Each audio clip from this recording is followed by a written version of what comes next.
കഷ്ടങ്ങളും പ്രയാസങ്ങളും വേദനകളുമൊക്കെ മാറ്റിത്തരുവാനാണല്ലോ ദൈവത്തെ മനുഷ്യർ വിളിക്കുന്നത്.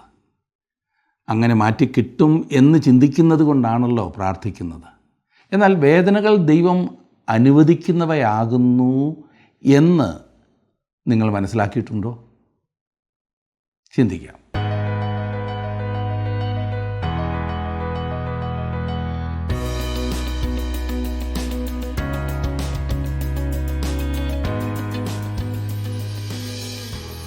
വിശുദ്ധ പൗലോസ് തൻ്റെ ആത്മകഥ എഴുതിയ ഒരു ലേഖനമാകുന്നു കൊരിന്ത്യർക്ക് എഴുതിയ 2-ാം ലേഖനം. തൻ്റെ ജീവിതത്തിലെ വേദനകളും കണ്ണുനീരുകളും കഷ്ടങ്ങളും തനിക്കുണ്ടായ സാത്താൻ്റെ ആക്രമണങ്ങളും എല്ലാം പൗലോസ് ഈ ലേഖനത്തിൽ വിവരിക്കുന്നുണ്ട്. അവൻ അനുഭവിച്ച പീഡനങ്ങളും ഏകാന്തതയും ജയിൽവാസവും മർദ്ദനങ്ങളും പട്ടിണിയും കപ്പൽ ഛേദവും ഉറക്കമില്ലാത്ത രാത്രികളും ജഡത്തിലെ ശൂലവും എല്ലാം നാം ഇതിൽ കാണുന്നു. നമ്മിൽ പലരും അനുഭവിക്കുന്ന പലതും അവൻ്റെ ജീവിതത്തിൽ വ്യക്തമായി അവൻ അനുഭവിച്ചതാണ്. എന്നാൽ അവൻ ഈ ലേഖനത്തെ സകല ആശ്വാസങ്ങളുടെയും ഉറവിടമായവെങ്കിലേക്ക് നയിക്കുന്ന ഒന്നാക്കി തീർത്തു. അതിനവൻ പറയുന്ന 3 കാരണങ്ങൾ നാം ഇന്ന് പഠിക്കുന്ന ഭാഗത്തുണ്ട്. ഞാനൊന്ന് പറയാം. 1, കഷ്ടങ്ങളിൽ ഇരിക്കുന്നവരെ ആശ്വസിപ്പിക്കുവാൻ നമ്മുടെ കഷ്ടങ്ങൾ സഹായിക്കുമെന്ന്. 2, നാം നമ്മിൽ തന്നെ ആശ്രയിക്കാതിരിക്കുവാൻ നമ്മുടെ കഷ്ടങ്ങൾ സഹായകമാകും എന്ന്. 3, ദൈവത്തിന് നന്ദി കരേറ്റുവാൻ നമ്മുടെ കഷ്ടങ്ങൾ നമ്മെ പ്രാപ്തരാക്കുമെന്ന്. ഇത് കുറെ കൂടി വ്യക്തമായി പഠിപ്പിക്കുന്ന ഭാഗമാണ് ഇന്ന് നാം ചിന്തിക്കുന്നത്. കൊരിന്ത്യർക്ക് എഴുതിയ 2-ാം ലേഖനം 1-ാം അധ്യായത്തിൻ്റെ 12 മുതൽ 24 വരെയുള്ള വാക്യങ്ങൾ നമുക്ക് നോക്കാം. കൊരിന്ത്യർക്ക് എഴുതിയ 2-ാം ലേഖനം 1-ാം അധ്യായത്തിൻ്റെ 12 മുതൽ. എടുത്താട്ടെ ആ ഭാഗം.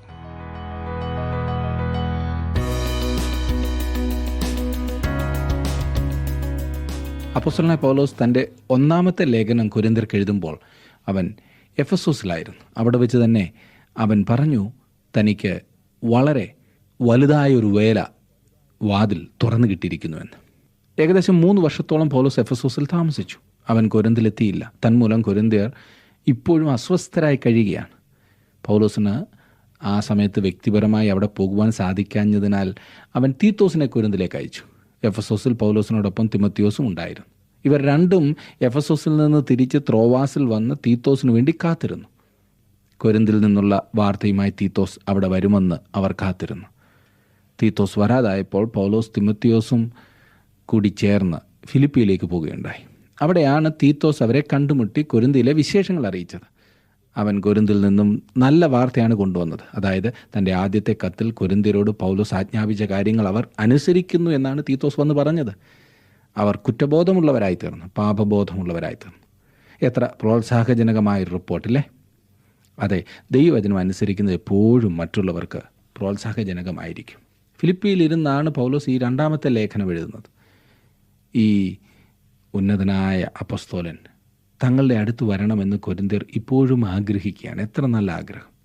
അവർ തങ്ങളുടെ തെറ്റും മനസ്സിലാക്കി. പൗലോസ് അവരുടെ ഇടയിൽ ഉണ്ടായിരിക്കണമെന്ന് അവർ ആഗ്രഹിക്കുന്നു. പൗലോസും കൊരിന്ത്യ സഭയും തമ്മിലുള്ള പ്രശ്നം പരിഹരിക്കപ്പെട്ടു. പൗലോസിനെ അവർ വേദനിപ്പിച്ചതിൽ ഇപ്പോൾ അവർ തന്നെ വേദനിക്കുകയാണ്. അവർക്ക് അന്യോന്യം ഒരു ബുദ്ധിമുട്ടും ഇപ്പോൾ ഇല്ല. ഈ ലേഖനത്തിൽ പൗലോസ് വളരെ വ്യത്യസ്തമായൊരു വിധത്തിൽ തൻ്റെ ഹൃദയം തുറന്നവരോട് സംസാരിക്കുകയാണ്. കുറെ കൂടി തുറന്നു പറഞ്ഞാൽ ഈ 2-ാമത്തെ ലേഖനത്തിലും നമുക്ക് മറ്റേതൊരു ലേഖനത്തിൽ അറിയാവുന്നതിനേക്കാൾ കൂടുതൽ പൗലോസിനെ അടുത്തറിയുവാൻ സാധിക്കുന്നതായ ഒരു ലേഖനമാണ്.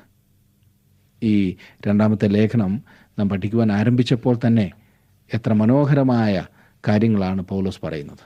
1-ാം അധ്യായത്തിലേക്ക് പ്രവേശിച്ചപ്പോൾ കഷ്ടങ്ങളിൽ ആശ്വസിപ്പിക്കുന്ന ദൈവത്തെക്കുറിച്ചാണ് നാം ചിന്തിച്ചുകൊണ്ടിരുന്നത്. ഓർക്കുന്നല്ലോ, ആദ്യത്തെ 11 വാക്യങ്ങൾ നാം പഠിച്ചപ്പോൾ അതിൽ 10 പ്രാവശ്യം ആശ്വാസത്തെക്കുറിച്ച് പറഞ്ഞിരിക്കുന്നു. മനോഹരമാണല്ലേ? 10 പ്രാവശ്യം ആശ്വാസത്തെക്കുറിച്ച്. ഇന്ന് മനുഷ്യന് ലഭ്യമല്ലാത്ത ഒരു സാധനം ആശ്വാസം. ആശ്വാസത്തിന് വേണ്ടി എവിടെ എന്തും കൊടുക്കുവാൻ മനുഷ്യൻ തയ്യാറാണ്. അല്പസമയം ഒരു പിരിമുറുക്കമില്ലാതിരിക്കുന്നതിന് വേണ്ടി മദ്യവും മയക്കുമരുന്നുകളും ഉപയോഗിക്കുന്ന മനുഷ്യൻ. എന്നാൽ യഥാർത്ഥ ആശ്വാസം പ്രാപിക്കുവാൻ കഴിയാതെ അവൻ വീണ്ടും നിരാശയിലേക്ക് ആഴ്ന്നിറങ്ങുന്നു. ഈ മനുഷ്യന് ലഭിക്കാവുന്നതിലേക്കും നല്ല വാർത്തയല്ലേ? ദൈവം ആശ്വാസത്തിൻ്റെ ഉറവിടമാകുന്നു. 1-ാം അധ്യായം ആരംഭിക്കുമ്പോൾ തന്നെ അതിൻ്റെ 3-ാം വാക്യത്തിൽ നാം വായിച്ചു, മനസ്സലിവുള്ള പിതാവും സർവാശ്വാസവും നൽകുന്ന ദൈവവുമായി. സർവാശ്വാസവും. താങ്കളുടെ പ്രശ്നം ജീവിതത്തിൻ്റെ ഏത് രംഗത്തായിരുന്നാലും അവിടെ പ്രവർത്തിക്കുവാൻ ശക്തനായ ഒരു ദൈവം. 11-ാം വാക്യത്തിൽ നാം വായിച്ചു, അതിന് നിങ്ങളും ഞങ്ങൾക്ക് വേണ്ടിയുള്ള പ്രാർത്ഥനയാൽ തുണയ്ക്കുന്നുണ്ടല്ലോ. അങ്ങനെ പലർ മുഖാന്തരം ഞങ്ങൾക്ക് കിട്ടിയ കൃപയ്ക്ക് വേണ്ടി പലരാലും ഞങ്ങൾ നിമിത്തം സ്തോത്രമുണ്ടാകുവാൻ ഇടവരും. ഇത് നാമം ചെയ്യുവാൻ ദൈനംദിനം ദൈവം നമ്മെക്കുറിച്ച് ആഗ്രഹിക്കുന്നു. അനേകർ എൻ്റെ വ്യക്തിപരമായ കാര്യം പറഞ്ഞ് എനിക്ക് വേണ്ടിയും പ്രാർത്ഥിക്കുന്നുണ്ട്. അതോർത്ത് ഞാൻ ദൈവത്തെ സ്തുതിക്കുന്നു. പൗലോസ് കൊരിന്തിലെ വിശ്വാസികളുടെ പ്രാർത്ഥന അഭ്യർത്ഥിക്കുന്നു. നമ്മുടെ കഷ്ടങ്ങളിൽ നമുക്കും സഹവിശ്വാസികളുടെ പ്രാർത്ഥന ആവശ്യപ്പെടാവുന്നതാണ്. അതെ, എനിക്ക് വേണ്ടി പ്രാർത്ഥിക്കുന്ന പ്രിയപ്പെട്ടവരോട് ഞാൻ വളരെ വളരെ കടംപെട്ടിരിക്കുന്നു. തുടർന്നും പ്രാർത്ഥിക്കണമേ എന്ന് അപേക്ഷിക്കുന്നു. എനിക്ക് വേണ്ടി പ്രാർത്ഥിക്കുന്ന, അതെ, ക്രമമായി പ്രാർത്ഥിക്കുന്ന ചില അമ്മച്ചിമാരെ ഞാൻ പോകുന്ന സ്ഥലങ്ങളിലൊക്കെ പരിചയപ്പെടാറുണ്ട്. ചില ആളുകൾ ഒരിക്കലും എന്നെ കണ്ടിട്ടില്ല, ശബ്ദം കേട്ടിട്ടേ ഉള്ളൂ. എന്നിരുന്നാലും സ്ഥിരമായി പ്രാർത്ഥിക്കുന്നവരുണ്ട്. ഇങ്ങനെയുള്ള ഓരോരുത്തരും എത്ര വലിയൊരു ശുശ്രൂഷയാണ് ചെയ്യുന്നത്. ദൈവം നമ്മുടെ ജീവിതത്തിൽ കഷ്ടതകൾ വരുവാൻ അനുവദിക്കും. അങ്ങനെ നാം മറ്റുള്ളവരെ ആശ്വസിപ്പിക്കണമെന്നത്ര ദൈവം ആഗ്രഹിക്കുന്നത്. നമ്മുടെ പ്രശ്നങ്ങൾ മറ്റുള്ളവരുടെ ആശ്വാസത്തിനാണ് എന്ന് മറക്കരുത്. പൗലോസ് പറയുന്നത്, ഞങ്ങൾ യാതൊരു കഷ്ടത്തിലുമുള്ളവരെ ആശ്വസിപ്പിപ്പാൻ ശക്തരാകേണ്ടതിനെന്ന്. ഒരു കാര്യം താങ്കൾ ശ്രദ്ധിച്ചിട്ടുണ്ടോ? ഏറ്റവും അധികം കഷ്ടങ്ങളിലൂടെ പോയിട്ടുള്ള ദൈവമക്കളാണ് കഷ്ടങ്ങളിലിരിക്കുന്നവർക്ക് ഏറ്റവും അധികം ആശ്വാസമാകുന്നത്. എൻ്റെ ജീവിതത്തിൽ കടന്നു പോകേണ്ടി വന്നിട്ടുള്ള പ്രതിസന്ധികളിൽ നിന്ന് അനേകർക്ക് ആശ്വാസം പകരുവാൻ ഞാൻ ഉപയോഗിക്കാറുണ്ട്. താങ്കളുടെ ജീവിതത്തിലും അങ്ങനെ തന്നെയല്ലേ? രോഗം എന്തെന്നറിയാൻ വയ്യാത്ത ഒരാൾ രോഗത്തിലൂടെ കടന്നു പോകുന്ന ഒരു വ്യക്തിക്ക് ആശ്വാസം പകർന്നാൽ അതിന് വളരെയേറെ പരിമിതികളുണ്ട്. എന്നാൽ രോഗിയായി കിടക്കുന്ന ഒരാൾ പുഞ്ചിരിച്ചുകൊണ്ട് മറ്റൊരു രോഗിയോട് ആശ്വാസവാക്ക് പറഞ്ഞാൽ അതിന് അതിൻ്റേതായിട്ടുള്ള ആഴമുണ്ടില്ലേ? പൗലോസ് 8-ാം വാക്യത്തിൽ പറഞ്ഞത് വീണ്ടും ശ്രദ്ധിച്ചാലും, സഹോദരന്മാരെ, ആസിയിൽ ഞങ്ങൾക്കുണ്ടായ കഷ്ടം നിങ്ങൾ അറിയാതിരിപ്പാൻ ഞങ്ങൾക്ക് മനസ്സില്ല. ജീവനോടിരിക്കുമോ എന്ന് നിരാശ തോന്നുമാറ് ഞങ്ങൾ ശക്തിക്ക് മീതെ അത്യന്തം ഭാരപ്പെട്ടു എന്ന്. അങ്ങനെ നാം ഒക്കെ കേട്ടിട്ടുള്ളൊരു കഥയുണ്ട്. കുട്ടികളോടാണ് ഇത് സാധാരണ പറയാറുള്ളത്. അല്ല, ഇന്ന് കുട്ടികളുടെ കഥകൾ ഏറ്റവും കൂടുതൽ വായിക്കുന്നത് പ്രായമുള്ളവരാണല്ലോ, അല്ലേ? അതുകൊണ്ട് കേട്ടോളൂ. ഒരിക്കൽ സൂര്യനും കാറ്റും കൂടിയൊരു മത്സരം. വെറും മത്സരമല്ല, ആരാണ് ശക്തി കൂടിയ ആളെന്നറിയുവാനുള്ള മത്സരം. ശക്തി പരീക്ഷിക്കണമല്ലോ. അതിനവർ കണ്ടെത്തിയത് വഴിയെ നടന്നു പോയിരുന്ന ഒരു മനുഷ്യനെ തന്നെ. അല്പം തണുപ്പുണ്ടായിരുന്നതിനാൽ അയാൾ ഒരു സ്വെറ്റർ ധരിച്ചിരുന്നു. കാറ്റ് ആദ്യം പറഞ്ഞു, താനാകുന്നു ശക്തിയുള്ളവൻ എന്ന്. എന്നിട്ട് കാറ്റ് പറഞ്ഞു, നോക്കിക്കോ, ഞാനിപ്പോൾ ആ മനുഷ്യൻ്റെ സ്വെറ്റർ ദൂരെ എറിയാമെന്ന്. അതുകൊണ്ട് കാറ്റ് അയാളുടെ നേരെ വീശുവാൻ തുടങ്ങി. ആഞ്ഞു വീശി ആ മനുഷ്യനെ പറപ്പിച്ചു പോകുവാൻ തക്കവണ്ണം കാറ്റ് ആഞ്ഞടിച്ചു. കാറ്റിൻ്റെ ശക്തി കൂടുന്തോറും അയാൾ തൻ്റെ വസ്ത്രം ഇറുകി പിടിച്ചുകൊണ്ട് നടന്നു. കാറ്റ് ചിന്തിച്ചു, തൻ്റെ ശക്തി കൊണ്ട് ആ സ്വെറ്റർ ഊരി ദൂരിക്കളയാമെന്ന്. ഒടുവിൽ കാറ്റ് മടുത്തു. ആ മനുഷ്യൻ തൻ്റെ സ്വെറ്റർ ഇറുകി പിടിച്ച് തണുപ്പിൽ നിന്ന് രക്ഷപ്പെടുവാൻ ശ്രമിക്കുകയാണ്. എന്നാൽ സൂര്യൻ പറഞ്ഞു, ഇനി ഞാനൊന്ന് ശ്രമിക്കട്ടെ. സൂര്യൻ പതിയെ അയാളിലേക്ക് പ്രകാശം അയച്ചു. എത്ര രസം! ഭയങ്കര കാറ്റ് കഴിഞ്ഞ് ഇതാ നല്ല സൂര്യപ്രകാശം. എന്നാൽ അല്പം കഴിഞ്ഞപ്പോൾ ചൂട് കൂടി. അയാളെ വിയർക്കുവാൻ തുടങ്ങി. വീണ്ടും ചൂട് കൂടി. നല്ല സൂര്യപ്രകാശം. കാറ്റിൻ്റേതായ ആ തണുപ്പില്ല, ആ ഭയാനകത്വമില്ല. നല്ല സൂര്യപ്രകാശം, എന്നാൽ ചൂട്. സ്വെറ്റർ ഊരാതെ എന്തു ചെയ്യും? കാറ്റിന് സാധിക്കാതെ പോയത് സൂര്യൻ നേടിയെടുത്തു. പലപ്പോഴും പ്രതികൂല കാറ്റുകൾ നമ്മെ ദൈവത്തിൽ നിന്നും അകറ്റിക്കൊണ്ടുപോയെന്ന് വരില്ല സുഹൃത്തെ. കാറ്റ് വീശുമ്പോൾ അത് ശക്തി ആർജിച്ചു കഴിയുമ്പോൾ നമ്മെ ആശ്വസിപ്പിക്കുവാൻ കഴിവുള്ള പിതാവിൻ്റെ സന്നിധിയിലേക്ക് നാം അടുത്തിയല്ലോ. എന്നാൽ സംഗതികൾ കുഴപ്പമില്ലാതെ പോകുന്ന അവസരത്തിൽ നാം അപകടകരമായൊരു സ്ഥാനത്താണ്. എല്ലാം നാം പ്രതീക്ഷിച്ചതിനപ്പുറം ഭംഗിയായി പോകുമ്പോൾ നാം അപകടകരമായ ഒരു സ്ഥാനത്താണ്. പ്രാർത്ഥന മുടങ്ങും, ദൈവവചന വായന മുടങ്ങും, മറ്റുള്ളവരെക്കുറിച്ചുള്ള കരുതൽ ഇല്ലാതെയാകും. സൂര്യൻ പ്രകാശിക്കുമ്പോൾ വിശ്വാസികളെല്ലാം ലാഘവ ബുദ്ധിയോടെ കാണും. അവർ പ്രാവർത്തികമായ നീതിയുടെ വസ്ത്രം ഊരിക്കളയും. എന്നിട്ട് അവർ ലോകത്തോട് അനുരഞ്ജനപ്പെട്ടു പോകുവാൻ ആരംഭിക്കും. ഇന്നെന്നാ പണമുണ്ട്, പദവിയുണ്ട്, പ്രശസ്തിയുണ്ട്, പിന്നെ ഇതിലധികം എന്താണ് വേണ്ടത്? ഇതത്രേ നമ്മുടെ ഈ കാലങ്ങളിൽ അനേകർ ചെയ്തിരിക്കുന്നത്. പണ്ട് പ്രയാസമുണ്ടായിരുന്ന കാലങ്ങളിൽ നാം ദൈവത്തോട് അടുത്തടുത്ത് ചെന്നു. എന്നാൽ ഇന്ന് എല്ലാം ഭംഗിയായി പോകുന്ന അവസരത്തിൽ നാം നമ്മുടെ വഴികളിൽ ആർഭാടമായി കഴിയുകയാണില്ലേ? നമുക്കുള്ള ഒരേ ഒരു ചിന്ത എങ്ങനെ കൂടുതൽ ആർഭാടമായി കഴിയാം എന്നത് മാത്രമാണ്, ഇല്ലേ? അതുകൊണ്ട് എന്നെ ശ്രദ്ധിക്കുന്ന വിശ്വാസികളെ, കഷ്ടതയിലൂടെ കടന്നു പോകുമ്പോൾ അത് താങ്കളെ കൂടുതൽ ദൈവത്തോട് അടുപ്പിക്കുമെങ്കിൽ അതല്ലേ ദൈവത്തോട് ചോദിക്കേണ്ടത്? ഇന്ന് അനേകരും അതിൽ നിന്ന് ഒഴിഞ്ഞു മാറുവാൻ ശ്രമിക്കുകയാണ്. വിശ്വാസികളെ, കഷ്ടതയല്ലേ കൂടുതൽ അഭികാമ്യം? അത് നമ്മെ ദൈവത്തോട് കൂടുതൽ അടുപ്പിക്കുന്നില്ലേ? മറ്റുള്ളവരെ ആശ്വസിപ്പിക്കുവാനും അത് നമ്മെ സഹായിക്കുന്നു. 12-ാം വാക്യത്തിൽ നാം വായിക്കുന്നു, ഞങ്ങൾ ലോകത്തിൽ വിശേഷാൽ നിങ്ങളോട് ജഡജ്ഞാനത്തിലല്ല ദൈവകൃപയിലത്രേ ദൈവം നൽകുന്ന വിശുദ്ധിയിലും നിർമ്മലതയിലും പെരുമാറിയിരിക്കുന്നു എന്ന് ഞങ്ങളുടെ മനസാക്ഷിയുടെ സാക്ഷ്യം തന്നെ ഞങ്ങളുടെ പ്രശംസ. പെരുമാറിയിരിക്കുന്നു എന്നത് ജീവിത രീതിയെ സൂചിപ്പിക്കുന്നു. പൗലോസ് പറയുന്ന തൻ്റെ സന്തോഷം തൻ്റെ ജീവിത സാക്ഷ്യത്തിൻ്റെ അടിസ്ഥാനത്തിലാണെന്ന്. നമ്മുടെ ജ്ഞാനത്തെക്കാൾ ഉപരി നമ്മുടെ സാക്ഷ്യം മറ്റുള്ളവർക്ക് പ്രയോജനപ്പെടുന്നു. ദൈവം നൽകുന്ന വിശുദ്ധിയിലും നിർമ്മലതയിലുമുള്ള ജീവിതം. പൗലോസിൻ്റെ കഷ്ടങ്ങൾ തൻ്റെ ജീവിത വിശുദ്ധിയും നിർമ്മലതയും വർദ്ധിപ്പിക്കുകയായിരുന്നു. ഞാൻ വീണ്ടും പറയട്ടെ, പൗലോസിൻ്റെ കഷ്ടങ്ങൾ തൻ്റെ ജീവിത വിശുദ്ധിയും നിർമ്മലതയും വർദ്ധിപ്പിക്കുകയായിരുന്നു. കഷ്ടങ്ങൾ നമ്മിൽ അനുകരണീയമായ സ്വഭാവങ്ങൾ ഉളവാക്കുന്നു. പ്രിയ സുഹൃത്തെ, താങ്കൾ ഇന്ന് കഷ്ടതയുടെ തീച്ചൂളയിലാണെങ്കിൽ താങ്കൾക്കതിനെ മനോഹരമായൊരു പ്രസംഗപീഠമാക്കുവാൻ കഴിയും. അതെ, മറ്റുള്ളവരെ ആശ്വസിപ്പിക്കുന്ന, മറ്റുള്ളവർക്ക് അനുഗ്രഹമാകുന്ന ഒരു ജീവിതമാക്കി താങ്കളുടെ ജീവിതം തീർക്കുവാൻ ദൈവം ആഗ്രഹിക്കുന്നു. താങ്കളുടെ വിലപ്പെട്ട നിർദ്ദേശങ്ങളും അഭിപ്രായങ്ങളും പ്രാർത്ഥനാ വിഷയങ്ങളും ഇന്ന് തന്നെ ഞങ്ങളെ വിളിച്ചറിയിക്കുക. വിളിക്കേണ്ട നമ്പർ 8281384455.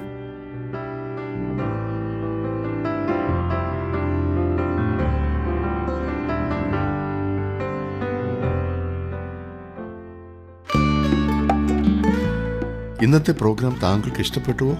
എങ്കിൽ ഉടൻ തന്നെ ഞങ്ങൾക്കൊരു മിസ് കോൾ തരിക. അടുത്ത വിജയി ഒരുപക്ഷെ താങ്കളായിരിക്കാം.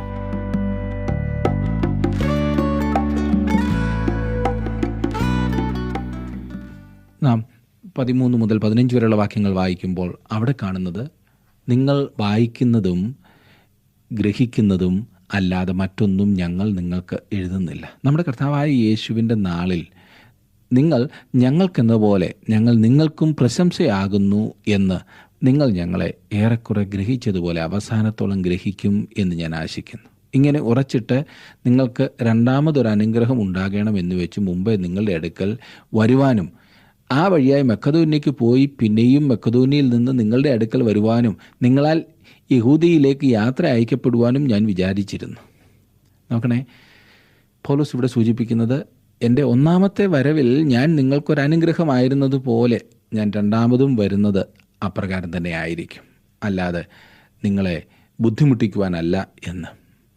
17-ാം വാക്യത്തിലേക്ക് വരുമ്പോൾ നമുക്ക് കാണുവാനായിട്ട് സാധിക്കുന്നത്, ഇങ്ങനെ വിചാരിച്ചതിൽ ഞാൻ ചാബല്യം കാണിച്ചുവോ? അല്ലെങ്കിൽ എൻ്റെ വാക്ക് ഉവ്വ ഉവ്വ് ഇല്ല ഇല്ല എന്നാകുവാൻ തക്കവണ്ണം എൻ്റെ നിരൂപണം ജഡീക നിരൂപണമോ? നോക്കണേ, കൊരിന്തിലേക്ക് വീണ്ടും വരുവാൻ താൻ ആഗ്രഹിച്ചിരുന്നു, പക്ഷെ കഴിഞ്ഞില്ല. അതുകൊണ്ട് തൻ്റെ ശത്രുക്കൾ അതൊരു അവസരമായി ഉപയോഗിച്ചു. വാക്ക് പാലിക്കാത്തവൻ, ഇവൻ പറഞ്ഞാൽ ഒരിക്കലും ചെയ്യുന്നവനല്ല എന്നൊക്കെ പറയുവാൻ തുടങ്ങി. തൻ്റെ സത്യസന്ധതയും ആത്മാർത്ഥതയും ഈ വാക്യങ്ങളിൽ താൻ ആവർത്തിക്കുകയാണ്. ഓർക്കണം, നമ്മുടെ ദൈനംദിന ജീവിതത്തിലും ദൈവമക്കളാകുന്ന നാം സത്യസന്ധതയും ആത്മാർത്ഥതയും ഉള്ളവരായിരിക്കേണ്ടതാണ്. സമയം പാലിക്കുന്നവരും വാക്ക് പാലിക്കുന്നവരുമായിരിക്കണം. 18-ാം വാക്യത്തിൽ നാം വായിക്കുന്നു, നിങ്ങളോടുള്ള ഞങ്ങളുടെ വചനം ഒരിക്കൽ ഉവ്വ് എന്നും മറ്റൊരിക്കൽ ഇല്ല എന്നും ആയിരുന്നില്ല എന്നതിന് വിശ്വസ്തനായ ദൈവം സാക്ഷി. ഒരിക്കൽ വരാമെന്നും പിന്നെ വരികയില്ല എന്നും പൗലോസ് പറഞ്ഞില്ല. അവൻ വാക്വ്യത്യാസം കാണിച്ചില്ല. ഓരോ ദൈവമക്കളും വളരെ ശ്രദ്ധിക്കേണ്ട കാര്യമാകുന്നു ഇത്.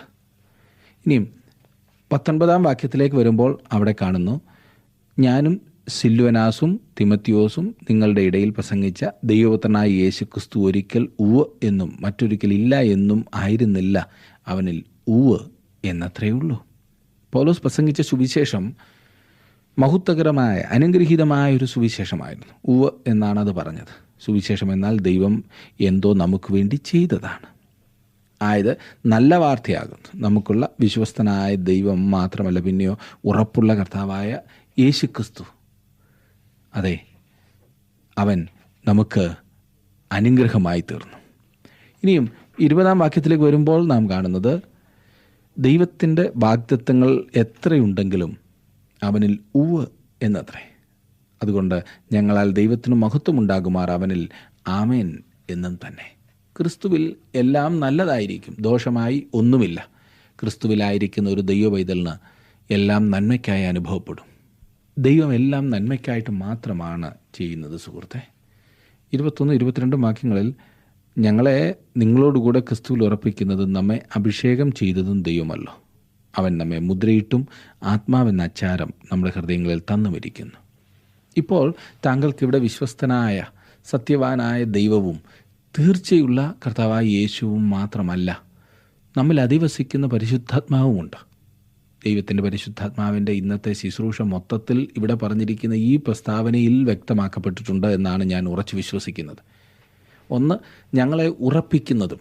എങ്ങനെയാണ് താങ്കൾ ഉറച്ചിരിക്കുന്നത്?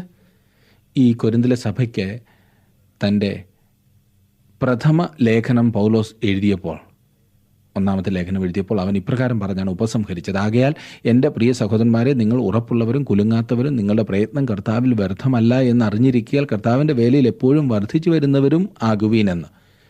1 കൊരിന്ത്യർ 15:58. അവർ ഒരു ഉറപ്പുള്ളവരായിരുന്നില്ല. ഈ ഉറപ്പിക്കുക എന്നാൽ എന്താണ്? അത് പരിശുദ്ധാത്മാവിൻ്റെ പ്രവർത്തനമാകുന്നു എന്നാണല്ലോ നാം വിശ്വസിക്കുന്നത്. ഒന്നാമത്, പരിശുദ്ധാത്മാ പാപത്തെക്കുറിച്ച് ബോധം വരുത്തും. കർത്താവായ യേശു ക്രിസ്തു പറഞ്ഞത്, പരിശുദ്ധാത്മാ ഭൂമിയിലേക്ക് വരുമ്പോൾ അവൻ ലോകത്തിന് പാപത്തെക്കുറിച്ചും നീതിയെക്കുറിച്ചും ന്യായവിധിയെക്കുറിച്ചും ബോധം വരുത്തുമെന്നത്രേ.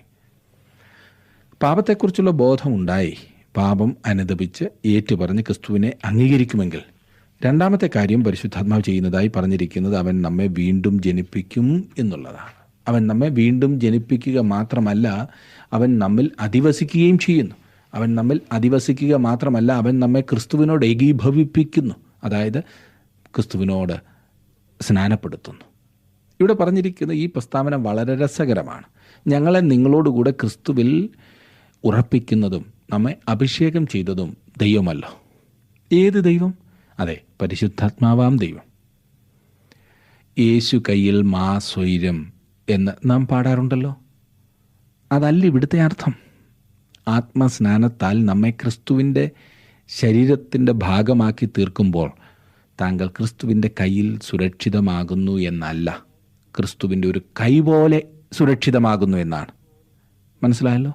ക്രിസ്തുവിൻ്റെ കയ്യിൽ സുരക്ഷിതമാകുന്നു എന്നല്ല, അവിടുത്തെ ഒരു കൈ ആയി നാം സുരക്ഷിതമാണ്. അതത്ര ഉന്നതമായ ഒരു സുരക്ഷിതത്വമാകുന്നില്ലേ? പരിശുദ്ധാത്മാവിൻ്റെ പ്രവർത്തനത്തെക്കുറിച്ച് പറയുമ്പോൾ പൗലോസ് വർത്തമാനകാലമാണ് ഉപയോഗിക്കുന്നത്. അവൻ നമ്മെ പാപത്തെക്കുറിച്ച് ബോധം വരുത്തുന്നു, നമ്മെ വീണ്ടും ജനിപ്പിക്കുന്നു, നമ്മിൽ അധിവസിക്കുന്നു, നമ്മെ ക്രിസ്തുവിൻ്റെ ശരീരത്തോട് ഏകീഭവിപ്പിക്കുന്നു. മനോഹരം, അതിമനോഹരമല്ലേ? നാം ഇവിടെ വീണ്ടും വായിച്ച് നമ്മെ അഭിഷേകം ചെയ്തതും ദൈവമല്ലോ. ഈ കാലങ്ങളിൽ പരിശുദ്ധാത്മാഭിഷേകം എന്നുള്ളത് അവഗണിക്കപ്പെട്ടിരിക്കുന്ന ഒരു സത്യമാകുന്നു. 1 യോഹന്നാൻ 2:20 പറഞ്ഞിരിക്കുന്നത്, നിങ്ങളോ പരിശുദ്ധനാൽ അഭിഷേകം പ്രാപിച്ച് സകലവും അറിയുന്നു എന്നത്രേ. ആ അഭിഷേകം പരിശുദ്ധാത്മാവാകുന്നു നമുക്ക് നൽകുന്നത്. എല്ലാ സത്യത്തിലും നമ്മെ വഴി നടത്തേണ്ടതിന് അത് പരിശുദ്ധാത്മാവിനെ അനുവദിക്കുന്നതാണ്. അതാണ് ആ അഭിഷേകം. എല്ലാ സത്യത്തിലും നമ്മെ വഴി നടത്തേണ്ടതിന് നാം പരിശുദ്ധാത്മാവിനെ അനുവദിക്കുന്ന അവസ്ഥയിൽ നാം വിട്ടുകൊടുക്കുന്നു നമ്മെ തന്നെ. 1 യോഹന്നാൻ 2:27 നാം വായിക്കുന്നത്, അവനാൽ പ്രാപിച്ച അഭിഷേകം നിങ്ങളിൽ വസിക്കുന്നു, ആരും നിങ്ങളെ ഉപദേശിപ്പാൻ ആവശ്യമില്ല, അവൻ്റെ അഭിഷേകം തന്നെ നിങ്ങൾക്ക് സകലവും ഉപദേശിച്ച് തരികയാലും അത് ഭോഷ്കല്ല, സത്യം തന്നെ ആയിരിക്കാലും അത് നിങ്ങളെ ഉപദേശിച്ചതുപോലെ നിങ്ങൾ അവനിൽ വസിപ്പീൻ. പരിശുദ്ധാത്മാവിൻ്റെ ഈ ശുശ്രൂഷ വളരെ പ്രധാനപ്പെട്ടതാണ്. അവിടുന്ന് നമ്മെ ഈ വചനം പഠിക്കുവാനായി സഹായിക്കുന്ന ഒരു ആത്മാവാകുന്നു. അതെ, പലപ്പോഴും ഈ വചനം തുറക്കാതെ തന്നെ നമുക്കിനി ലഭിക്കുമെന്നാണ് നാം ചിന്തിക്കുന്നത്. അതല്ല ഇവിടുത്തെ അർത്ഥം. ലോകത്തിൽ മറ്റാരും പഠിപ്പിക്കുന്നതിനേക്കാൾ ഭംഗിയായി നമ്മെ പഠിപ്പിക്കുവാൻ കഴിവുള്ളത് ദൈവത്തിൻ്റെ പരിശുദ്ധാത്മാവിനാണ്. അവൻ പഠിപ്പിച്ചാൽ മാത്രമേ ശരിയായി നമുക്ക് പഠിക്കുവാൻ സാധിക്കുകയുമുള്ളൂ. എഴുന്നേറ്റ് നിൽക്കുമ്പോൾ എന്തെങ്കിലുമൊക്കെ തോന്നുന്നത് പരിശുദ്ധാത്മാവ് തരുന്നതാകുന്നു എന്ന് പറഞ്ഞ് പ്രസംഗിക്കുന്നതല്ല ഇവിടുത്തെ ഉദ്ദേശം. ഇവിടെ പറഞ്ഞിരിക്കുന്ന അർത്ഥം അവൻ നമ്മെ പഠിപ്പിക്കുന്നു. എങ്ങനെയാണ് അവൻ പഠിപ്പിക്കുന്നത്? നാം അവന് കീഴ്പ്പെട്ടിരിക്കണം. യേശു പറഞ്ഞു, യോഹന്നാന്റെ സുവിശേഷം 16-ാം അധ്യായത്തിൻ്റെ 12-ഉം 13-ഉം വാക്യങ്ങളിൽ, ഇനിയും വളരെ നിങ്ങളോട് പറവാനുണ്ട്, എന്നാൽ നിങ്ങൾക്ക് ഇപ്പോൾ വഹിപ്പാൻ കഴിവില്ല. സത്യത്തിൻ്റെ ആത്മാവ് വരുമ്പോഴോ അവൻ നിങ്ങളെ സകല സത്യത്തിലും വഴി നടത്തും. അവൻ സ്വയമായി സംസാരിക്കാതെ താൻ കേൾക്കുന്നത് സംസാരിക്കുകയും വരുവാനുള്ളത് നിങ്ങൾക്ക് അറിയിച്ചു തരികയും ചെയ്യും. പോരായോ? ഇതാണ് നമുക്ക് ആവശ്യം. നമ്മെ സകല സത്യത്തിലും നടത്തുവാൻ ദൈവം ആഗ്രഹിക്കുന്നു. എന്നാൽ അത് ഗ്രഹിക്കുവാനും അംഗീകരിക്കുവാനും അനുസരിക്കുവാനും നാം തയ്യാറാക്കണം. വേറൊരു കാര്യം, നാം ഈ 2 കൊരിന്ത്യർ 1-ാം അധ്യായത്തിൻ്റെ 21-22 വാക്യങ്ങളിൽ വായിക്കുന്നത് അവൻ നമ്മെ മുദ്രയിട്ടും എന്ന് പറഞ്ഞിരിക്കുന്നതാണ്. പരിശുദ്ധാത്മാവിൻ്റെ അത്ഭുതകരമായൊരു ശുശ്രൂഷയാണ്. എഫെസ്യർ 4-ാം അധ്യായത്തിൻ്റെ 30-ാം വാക്യത്തിൽ നാം വായിക്കുന്നുണ്ടത്.